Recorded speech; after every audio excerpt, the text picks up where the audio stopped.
This is the show dedicated to raising up the next generation of men of faith and character. My name is Mark Stanifer. Welcome to The Next Man Up, part of the NRT Podcast Network. Well, hey guys, welcome back once again to The Next Man Up podcast. So good to have you with us and for you to be part of this community that is changing the world by raising up healthy and godly men. You know this, my name is Mark, and I'm honored once again to be your host for this episode. Today we're going to return to the conversation with Ray Ellis. If you recall from last time, Ray he's an author, he's a pastor, he's a former police officer. He now speaks in schools and in a ministry context to kids and adults. And he's got a real passion for helping men to discover healthy manhood. And the way it plays out for him, as you heard a little bit in his story in last episode, is addressing and confronting this issue of pornography. Now, often when we talk about pornography, it's focused on the man that is consumed by it, ashamed, addicted to it, and wants to find his way out. But Ray comes at this topic from a different angle and expands the perspective of who the victims really are, or who additional victims really are in this, and how much pornography itself is the seed for additional sex crimes and sex trafficking and other behavior that is so abhorrent and yet so rampant today. I know Ray is going to challenge your thinking and your understanding of who the victims are, what they look like, where they might be found, and also help us think through how to overcome this. The reality is, guys, we have a significant role to play, and it begins with us and in our homes, and Ray breaks that down for us. Well, you tuned in today not to listen to me, but to hear Ray and to finish this part of our conversation. So let's just do that. Without any further ado, here's the second half of my conversation with Ray Ellis. So Ray, I want to shift now to really what I guess kind of the topic that brought us together. We were introduced by a mutual friend, and that topic was really along the lines of pornography, which right. I know I want you to define here for us in a minute. But take a moment and share with us how you got into the work that you're doing today, right? We've heard the past and the background, and it's been great context for who you are. But I know there was a moment that really, or a couple of moments that moved you in the direction and the space that you're in today. So set that up for us, if you would. Okay. Well, as I told you, I had been working as a detective in the city. And my specialty was sex crimes and crimes against children. And one of the things I began to note was that every case that I worked had some level of pornography was involved. Some of it was the absolute standard. These guys were following these things they had seen or read, and they were trying to recreate those events. Or in other cases, it was just kind of the essence of what they were doing. It was kind of flavoring who they were. But in every case that I worked, there was some level or degree of involvement with pornography. And so fast forward now, and I had come out of investigations and gone back to work in the school as an SRO, school resource officer. And I was really troubled by this because I was seeing some of the same trends that I had seen before when I worked as an SRO. And I began to put together a program on pornography, how we can educate and interact with people and try to get them to recognize these roots of porn addiction and what the problems can come out of that. And as I was finishing up the program, I was beginning to doubt myself. I said, well, gosh, maybe it's just me. Maybe it's just, this is my own pet peeve. It's not really a problem the way it is. And I was sitting at my desk at the school one day, and I heard a knock on the door. And I look up, and there's this young lady, a teacher, and she's standing at the door, And she has this look, and like I said, the best way to describe it is if you remember either being a child or observing a child who had hurt himself in a park or a playground, and they were holding together, they were looking around till they saw their mother. And then once they saw their mother and got close to mom, they just let it all out. And that's what this girl looked like. And so I opened the door to my office, and she steps in and closes the door. I said, have a seat. And she just burst like a rain cloud. And she was doing what they call that ugly crying, it was just sobbing and snotting. And I'm just like, what is going on? Now, as a police officer, I'm thinking she's just got assaulted or something. So I'm talking, okay, what's happening? Do we have an assailant in the room, in the building, or what's happening? And she finally takes a breath like this. And she says, it's my friend. And I said, your friend got assaulted? Okay, where's your friend? And she goes, no. And she finally calms down and she tells me, my friend came to my house this morning with her 2 children, driving her old car. And she's just lost everything. I said, what do you mean she's lost everything? And she says her husband has been addicted to pornography, and he spent the money that they were supposed to pay him for the house mortgage. He spent it on prostitutes and sex videos and things of that nature. We've lost the house and the car, and she just grabbed her 2 kids and she fled to her girlfriend's house. And that was my aha moment. If we were looking for one, it was when I stopped. I said, okay, God, this is a problem. And so it took that doubt for me where I was like, well, maybe it's just not a big deal, to where I was like, no, it really is a problem. It does impact people. And this is something that I have an opportunity to do something about. So from that point, I went out and I started talking to the school board again about presenting to the schools and started affecting these children at a younger stage rather than arresting them when they're older. And I had the usual slowdown at the school board. Well, we're not really sure if we want to say these things to kids. I'm like, hey, the kids are saying these things to each other. We need to talk to our children. Yeah. And I had one brave principal who came to me and said, I need you to do this in my school.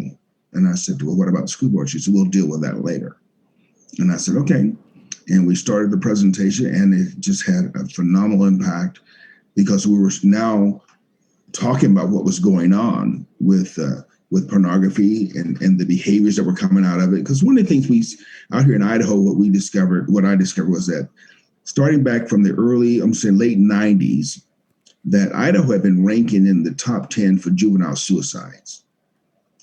And part of that, what we discovered, in my discovery, is a lot of it had a link back to these sexual assaults, pornographic interactions, especially with our young ladies who've been either raped or abused or talked into making videos and things like that. And then with the guilt and the shame that came along with that came the extreme acting out behavior. But then our girls would start doing the cutting on themselves and the depression that came out of that. And it was almost predictable, especially once the smartphones became popularized, was that these kids would get these iPhones or smartphones for Christmas. And then by spring break, we have a slew of girls who were being put into these mental hospitals for depression or suicide attempts. And it all came back down to where they took pictures. Now the pictures are floating around the school. They're being shamed. And it was cyclical. It happened every year. And so we began to try to impact that, to speak to the problem of pornography and how pervasive it was in our society. And so in talking to the parents, my goal was to get them to understand that they have to start this at home. This is not something you can just turn over to the police department or have somebody come speak to your child once and then they would be clean and free and protected. It's like you need to understand that if you are entertaining pornography in your home, then you're feeding these fires. In order to do that, what I did with the parents was I would take up to like the top 20 most sexualized or pornographic programs that's on just free TV, whether it was streaming or cable.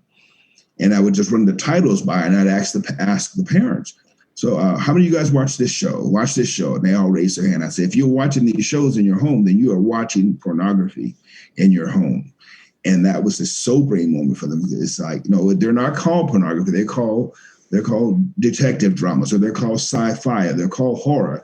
But if they're including these things, these pornographic images and pornographic themes, then you're watching pornography in your home. And now, plus that, some of you are watching these programs with your children. And you're watching these programs, so this behavior now. And we also know that one of the main things that adolescents do is they mimic what they perceive as being adult behavior. That's right. So when they see mom and dad doing these things, then they do them too.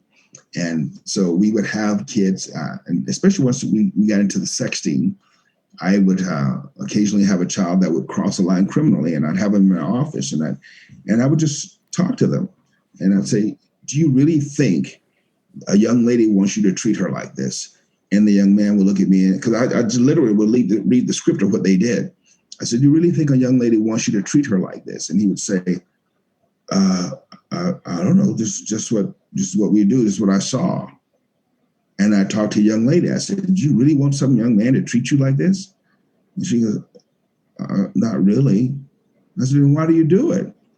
Because that's what we see. That's what we're supposed. So they're taking their cues on sexuality from pornography, and so we had this just tearing down of self, and this abuse of self that these kids were really inflicted on themselves in their idea of pursuing what they thought was adult behavior, but given into the pornographic society, industry, as I call it, because it's all linked together, you know.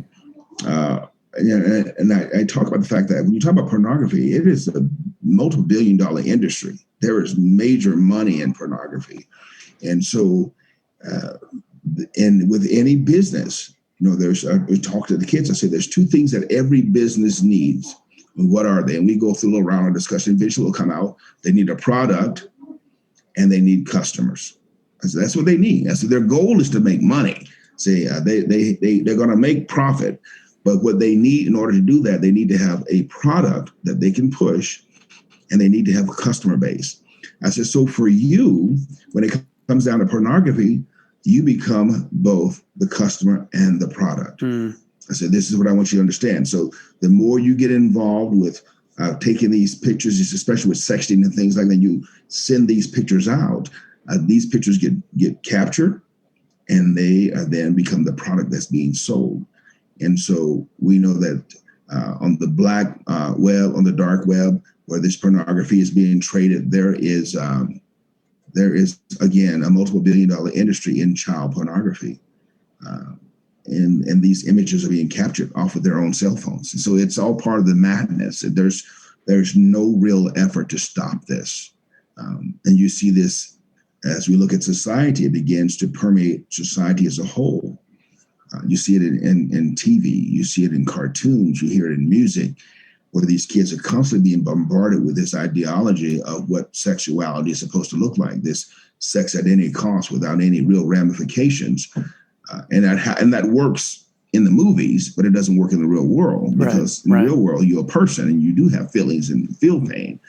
And so now we see this coming forward with this new push now with the administration on this rule they want to try to roll out, that they want to have this, even with this gender surgery and different things they want to have done, this constant pushing of this envelope of sexuality, and it's pushing further and further down. That's the thing that's most troubling.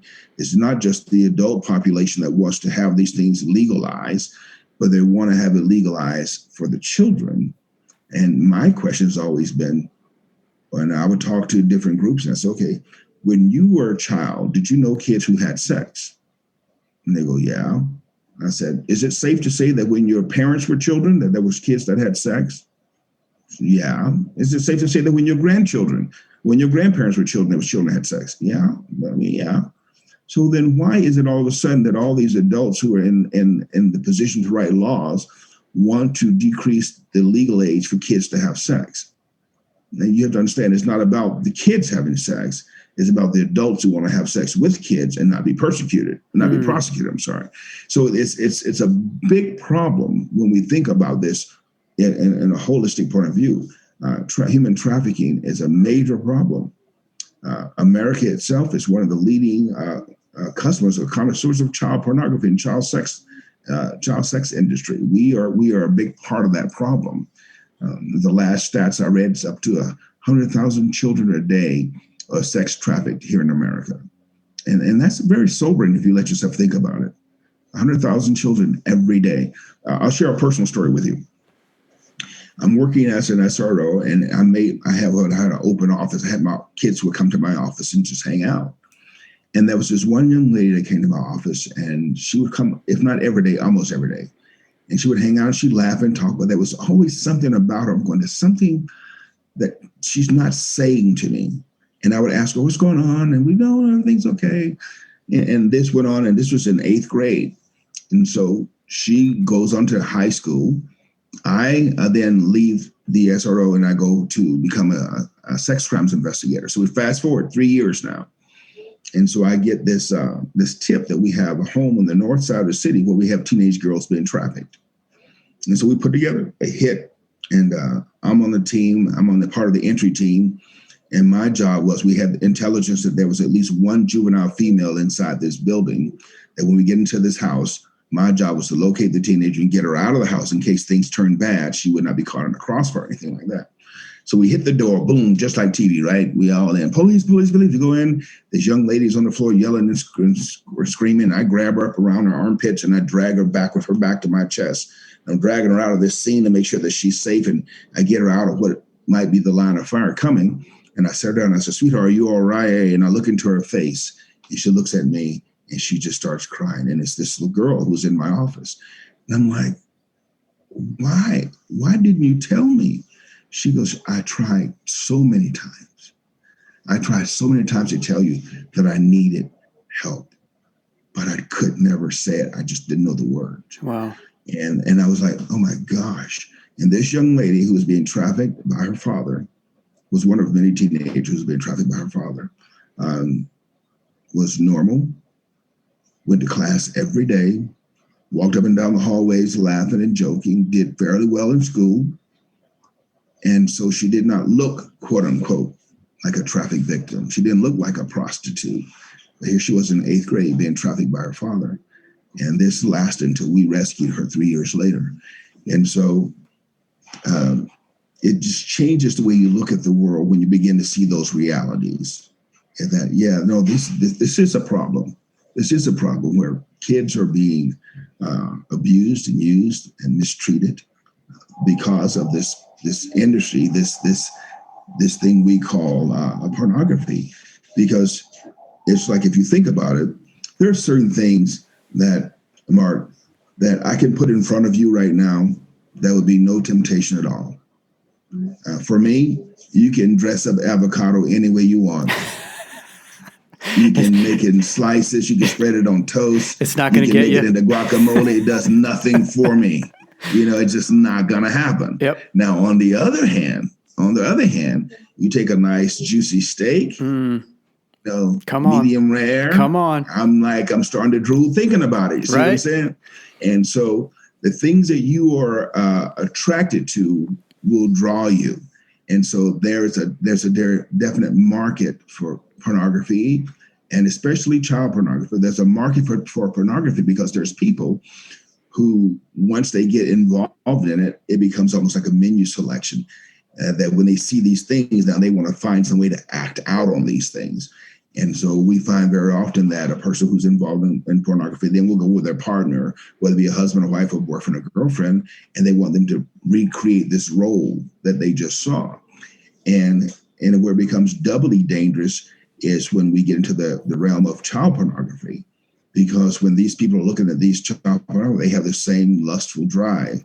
And so now they want to carry this out. They don't want to carry it out with an adult because it's not what they're into. Now they want to look for children, and the person on the video they're watching may live in another city, another state, another country, and they can't ever get to that child, but they can get to the child who lives next door. Yeah. And so now these things feed those appetites, and that's the insidious danger of pornography, is that not only does it drive the passion of the person who's observing it, it also, when you observe it, because of the way the internet works, there's information that's going back and forth. So if I download pornography, then the person who uploaded that can now understand what it is that I'm interested in as a customer. So when you see these images of children involved in sex is getting a high play, what does that tell you as a producer? I need to have more of that. Yeah. So by virtue of creating child porn, you're guaranteeing there'll be more child porn. By creating rape porn where women are beaten and abused as part of the sexual gratification. And this is being viewed, then what you find is that you're guaranteeing that more of that's going to be created because they're going to produce what is drawing, what's making the money. Because at the end of the day, as I said, pornography is a business, and it's a multiple billion-dollar business. And the people who are making money in that industry have no interest in stopping.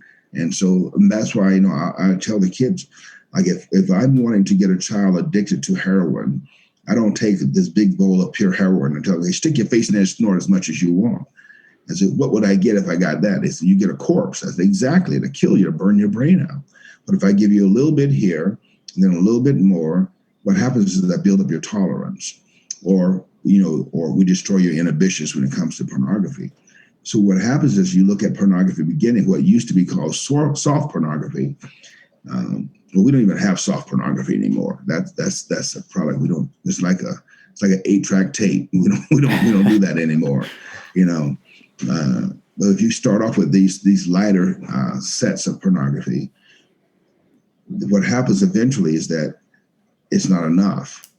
You need something more, something longer, something deeper. And so you make that next step, and then you make that next step. And before long, you have stopped just being a consumer of it. Then you become a paying customer, because now you've gotten past the stuff that the junk, when the doper comes out, he wants to get you hooked. He gives you the free samples.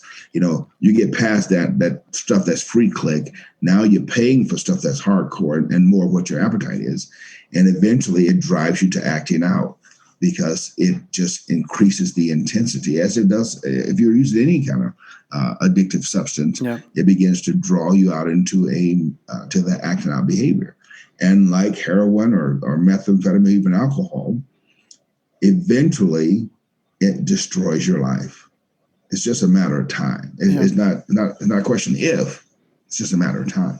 It's interesting, Ray, that the angle that you have been led and that you're taking is that pornography, that we, generally speaking, at least those that are trying to live lives of character and integrity and upright, right? We generally know, even if it's just inside of us, we know that this pornography, it probably isn't the best thing for me, and that's on the soft end. And there's a lot of people that are like, this is just bad. Right. But you're connecting it to then what can come as a result of the pornography exposure and the behaviors, the acting out that follow. And what I find interesting when you make that connection is that we're not just talking about the victims here, if you will, as those that are consumed by it and watching it and consuming it, right? Right. You call it an addiction, although I know that sometimes that can be debated too. You're not pointing attention to those as the victims. You're saying the victims are those that are being trafficked. Right. And those girls that are being forced into sex slavery or into making these videos or into all the other ways that the trafficking plays out, these are the victims that you're calling attention to with your with your message and with your awareness building, which I think elevates the discussion way past it's just me and my phone or me and my computer. Right. And as you say, you bring in the whole business aspect of it. And what do they say? Follow the money, right? Follow the money. Follow the money. And unfortunately, what you find when the love of money is the root of all evil. And when you peel back the money, you find a pretty ugly and seedy side of what's going on. And it's slavery. It really is slavery. It's trafficking. And that is worse. Yeah, that's right. That is worse. And since I've been doing this, I had a chance to talk to some of the women, some people. I'll tell you two stories quickly. I had one where I was doing a presentation for a school community. And here there was a ministry here that helps take young girls who discover out of trafficking. And I was talking to the administrator, and I knew that we had this program coming up. So I asked her, would she come and speak? And she said, yeah, she'd love to. And then she called me up and she said, hey, I have a couple of the girls who've been going through the program, and they were wondering if they could come along. I said, absolutely. So we go through this whole program, the administrator speaks, and the parents are sitting there, and I'm looking at them like they're not getting it. They're still thinking about, little girls over in foreign countries who were snatched out of their grass huts. And the young ladies who were there, they were getting the same vibe. And they say, guys, we are the victims. And then when these parents looked at these three girls and realized that these three girls were dressed just like their daughters, looked just like their daughters, and they were like, then it hit home. They were like, and everything changed, because all of a sudden they were like, oh my gosh, those kids could be my kid. That's right. They're not this little Asian kid running through the rice paddy or something. These kids are American. They look like me. They talk like me. They sound like me. They dress like my kids. And it changed everything for them. And so when they saw that, they were able to understand that this is a problem. It really needs to be dealt with. And when we looked at that, I mean, those are the kind of connections I try to make, because as long as we can keep it off somewhere else, it's not a problem. And we talk to parents about their own consumption of pornography, and that ownership that has to be there. That, if you're bringing these things into your house, what you do a little, your kids do a lot. And so if you're sitting there watching, and like I had one friend I was talking to, a Christian friend, I said, Game of Thrones was like number 5 on the list. That's the most pornographic show on network, on cable TV. And I'm like, how do you justify that? Just not condemning, just asking a question. Well, we fast forward to most of the sex scenes, but you're still streaming it into your home, and you're watching it. Your kids know you watch it. So what do you think they watch when you're not telling them not to watch it? They're not fast forwarding through the sex scenes. They're watching them over and over again, and then they're recreating these things. So this is the problem, that we have to take ownership first. We're going through a series out here at a church here in town on overcoming sexual addiction and living a pure life. And one of the things we talk to the men about first, that you really have to be honest with yourself first about where are you with this? Because if you keep justifying your excursions, then you're never going to get free of it. And you have to call it for what it is. It's sin. It's not a oops. It's not a, well, it's just, I don't really watch it. I just have it on the back. No, if you're engaging in these types of things, then they have a very definite consequence. Because one thing that we find is that God does not lie. And so when he says the wages of sin is death, then you have to understand that if you're engaging in sinful behavior, you're bringing death into your home, you're bringing death into your relationships with your wife, your children. That's going to have an impact. And we begin to wonder why it is that our homes are so unstable. It's because we're introducing instability into the fiber of our homes. And we do it so many times because we take our cues from culture instead of from God. And if I can be one step ahead of the guy who's quote unquote not a Christian, then I guess that makes me okay. And the answer is no, it doesn't make you okay. If you're watching a little less pornography than the guy next door, it doesn't make you a better person. It just makes you a pornography consumer who has a certain level of appetite at this time. It's the wrong benchmark. Yeah, because sin, it won't stay stable. It is always grows. So you are working to create awareness and helping to like pull back the ugly curtain, or pull back the curtain so that people can see the ugly behind the scenes of what goes into pornography and the trafficking and all that.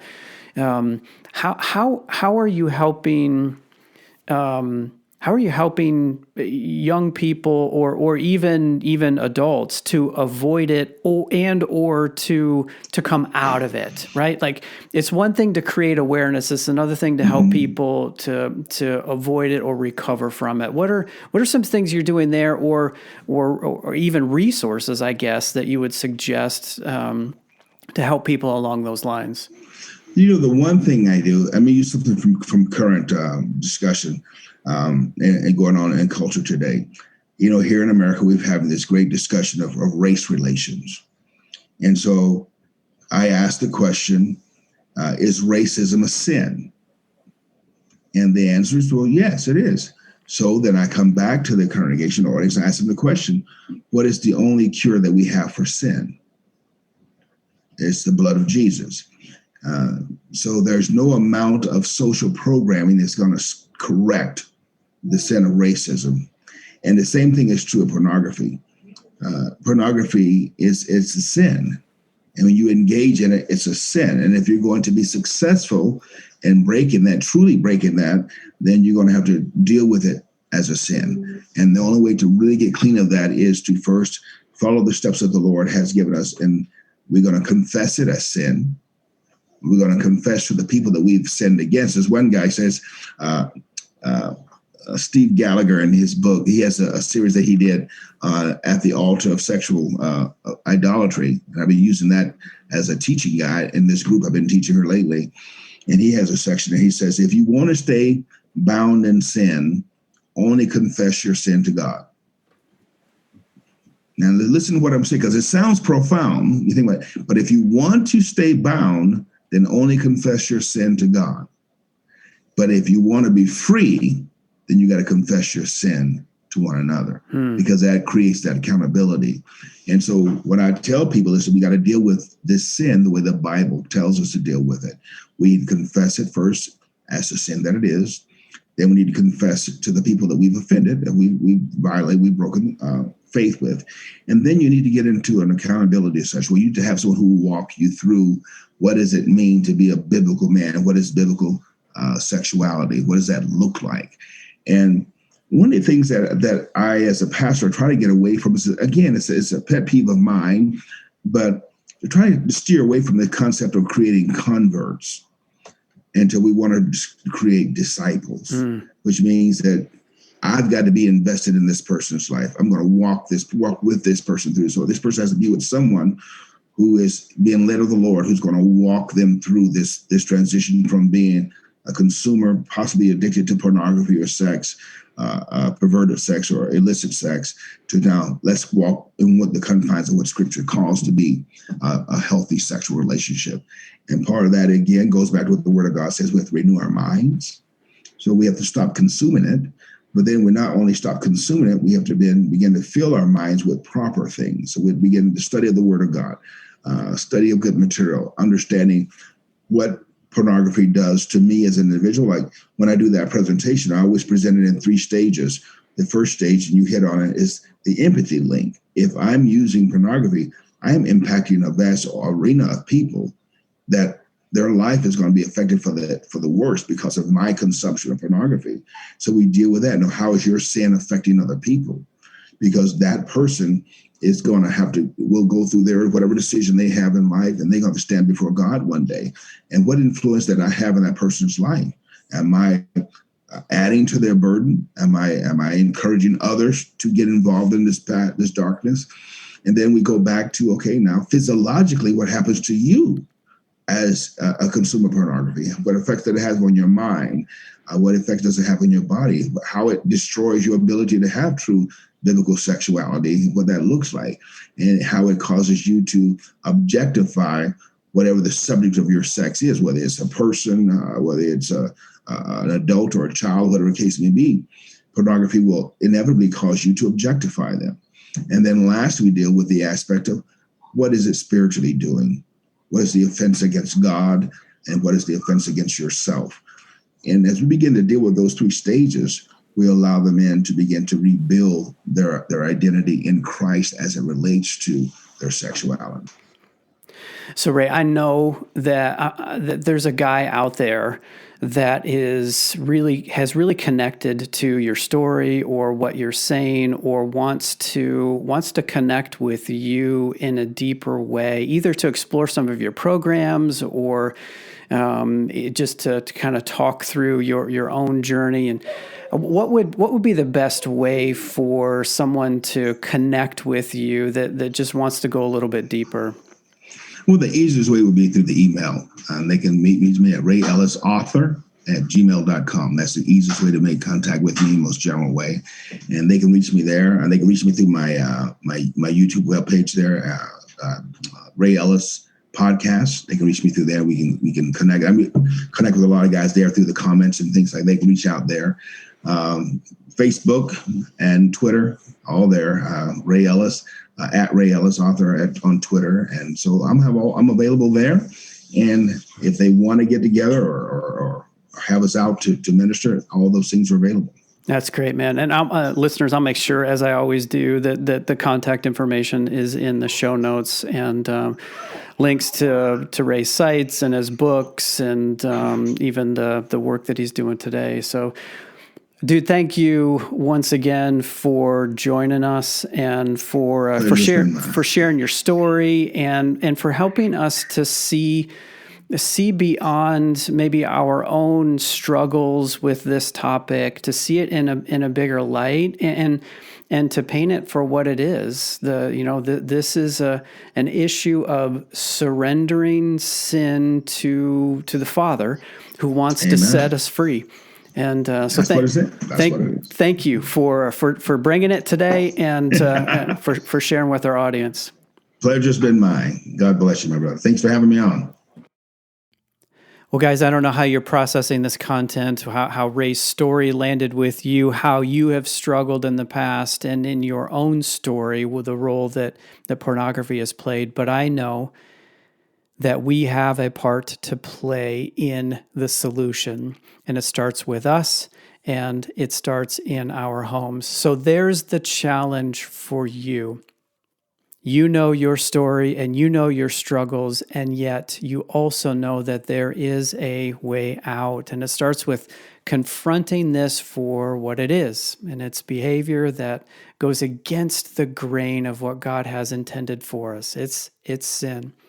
And so I challenge you to start there, and to open your eyes to the role or the impact or the influence that sexualized activity has played in your media, in your home, in your conversations, in your life. And I challenge you to take a harder look and begin to take steps toward better. Whatever that is for you, I challenge you and encourage you to move toward better.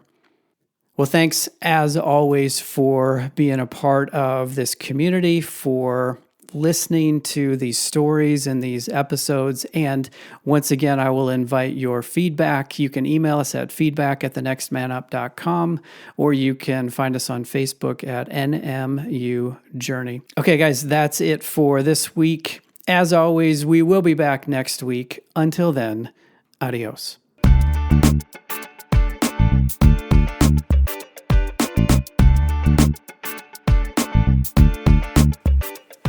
Hey, listeners, thanks for journeying with us on this Next Man Up podcast.